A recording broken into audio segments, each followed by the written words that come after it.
would that be the green light for global? Welcome back, ladies and gentlemen. Today, we're going to be going over everything that happened in the stage channel. We're going to talk about no movement update, how the team is feeling, frenzy mode, new balance changes, and also most importantly, will Clash Mini go global in the near future? Tune in till the end to find out. Don't forget to subscribe to never miss out on my Clash Mini videos, and let's jump into the stage channel. Was the no movement update a success? According to Frame and Dongheng, yes it was. Devs are playing and having a lot of fun.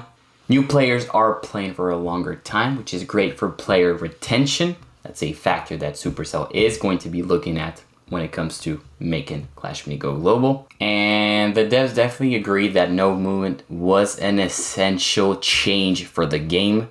Decisions are now more impactful, and you can really understand what's happening and upgrade your units accordingly. And that is a feeling that they wanted.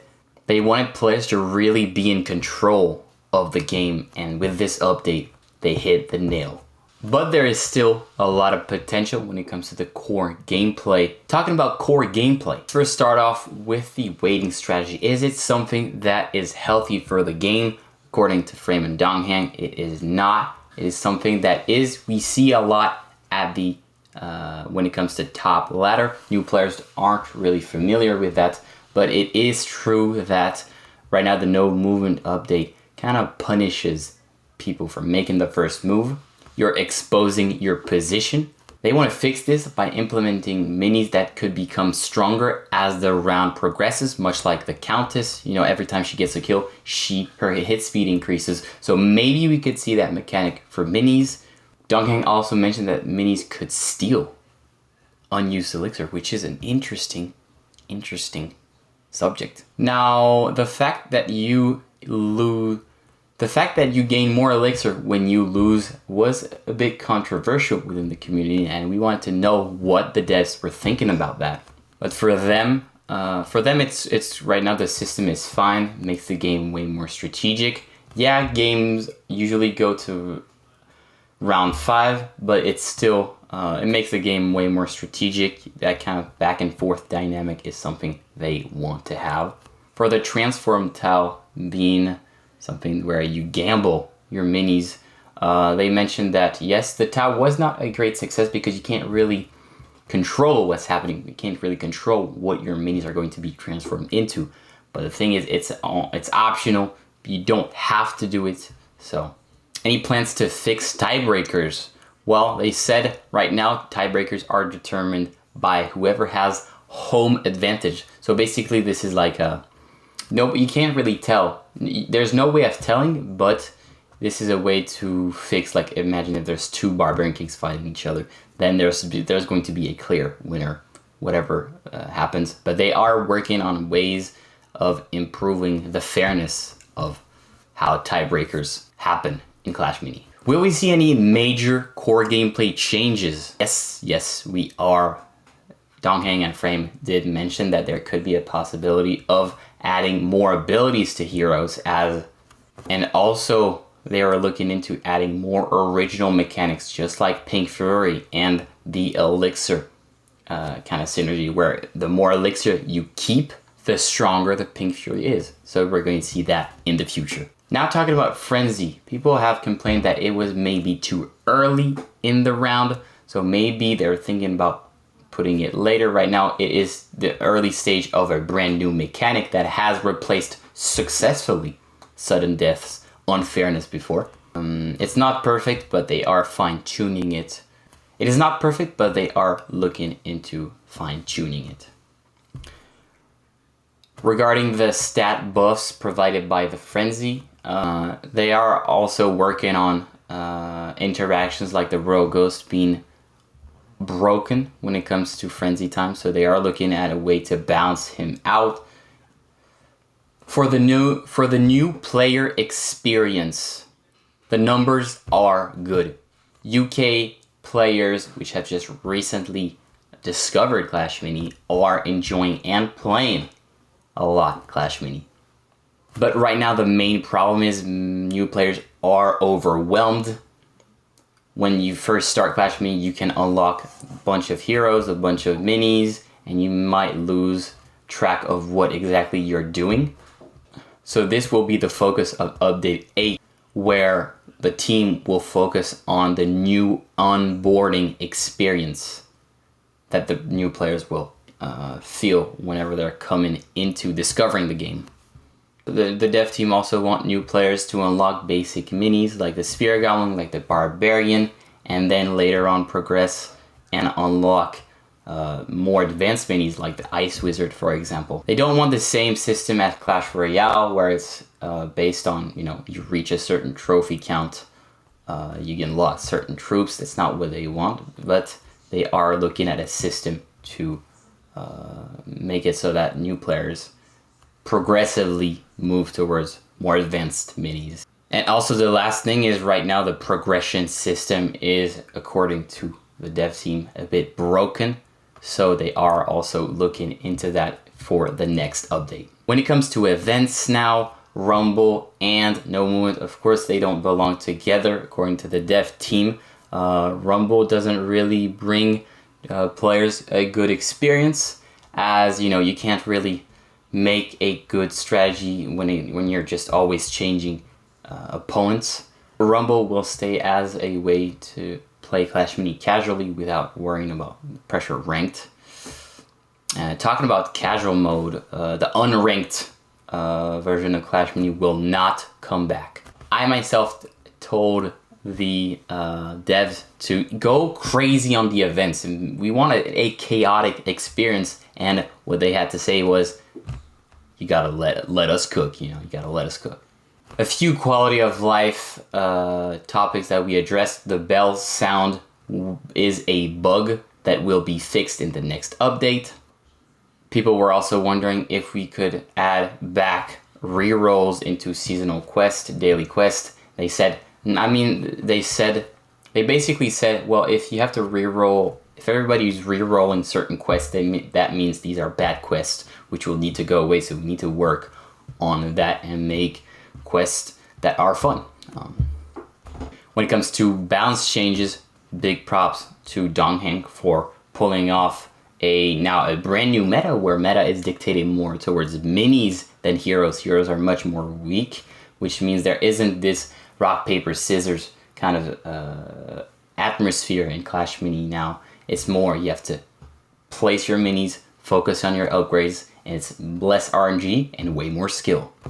They still want heroes to have a strong place within the game, so as the round go by, heroes become weaker. So to counter that, they do want to introduce more abilities to heroes, which would make them even stronger. Now, what is update looking like in Clash Mini? The main focus will be the meta of the game, meaning how to progress within Clash Mini. So this is basically, we're looking at a long-term vision, because if you guys remember Supercell's motto, it's to make games that people will play for years and years to come. So this is definitely a big topic after fixing core gameplay. Now they're moving on how players evolve, how players progress, how players upgrade their minis, their heroes, so that it's a sustainable and healthy way to, make the game evolve. They want to focus on the new player onboarding experience, and they just finished the small talk script, and they said they would be introducing 5 major changes according to the meta of the game. So we are definitely looking forward to that. They also want to be looking into providing constant motivation for new players to come in daily, for new players to work towards skins, emotes, progression. The long-term progression is definitely something they are looking heavily into for the next update. Update 8 will happen around October here, a bit later, but there's just so much content that's going to be coming in that they're going to need a bit more time. And yeah, the scale of this update is something that we've never seen before, according to Frame and Dongheng. So very excited towards that.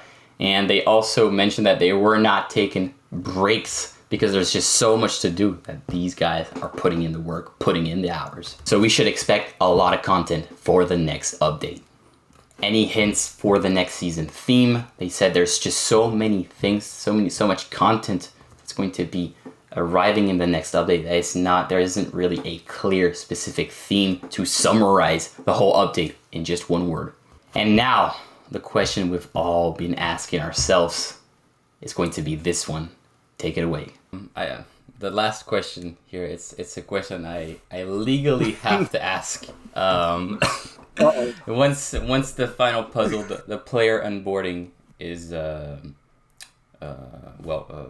not fixed, but getting way better and better, would that be the green light for global? Well, I mean, there is no green light for global. You know, like we decide as a team, are we going global or not? You know, it's like, so update 8 comes out, we still have to spend some time looking at like how the game works. You know, it's like, what's the flow? And that takes time. It's very simple. Like we need to see like how the new players are behaving. What's the feedback from the existing players? Like all of these things combined. As I made a TikTok like explaining like when the game is going to go global. And the answer was, it's based on your feedback. It's based on the new players, on existing players, and the ongoing players. Like it's not something that like we're like, oh man, like RAA for sure, like oh boy, like this is it. Like it's basically saying like in real world, like it's like almost as if saying like, oh man, if I spend 6 more months working in this company, I can for sure 100% join this company next. It's like it doesn't work that way, guys. Like, you know, like you cannot predict these kind of things because who knows what can happen in between. So we don't really think that way. We think like we want to make the best game possible that we want to play and people to really enjoy for like years to come. And that's the mission of Supercell, in case you haven't read Supercell.com recently. So that is the idea. And there is no like secret plan behind the scenes, you know, it's the kind of thing. Like, of course, like I thought myself about like, you know, how would Clash Mini global launch would look like, you know, it's like, it's fun to think about these things. You know, you guys can always think about it. Like, you know, what would you like to see happen if the game were to go global? Like what kind of like worldwide events, and you can always message me, tweet me, crazy ideas, whatever. Like, you know, I'm totally open to this, but there is no like, oh boy, I already made this plan here and just like waiting for it to come out, like boom, bada boom, you know, bing bong, and everything's ready. And it's like, you know, it doesn't work that way. So no, I'm sorry. would there also be like very depends on like a big also red very button depends on to whether press? you have confidence. Yeah. Team whether have a confidence to go global. Yeah. Okay. We still believe that there are something not good enough for these games, as you mentioned, like the meta. Yeah. Like more gameplays or for the gameplay size. So, but we still have confidence right now. So this is a good size. Yeah. And as Vilas mentioned, it's a team decision. We also we are developer and also a player. Yeah. Sometimes if we don't like our game and lose the confidence to develop these games, there's no doubt that maybe we will kill Clash Mini. Yeah. But if we have confidence, we will see very positive feedbacks. We have a bright future. We will go continue to make the games better. And until the days, we believe that it's a global game. Yeah, I mean, right now, it's a global game. Yeah, right now we are very happy with the feedback and the amount of people that are playing. So it's good enough for us.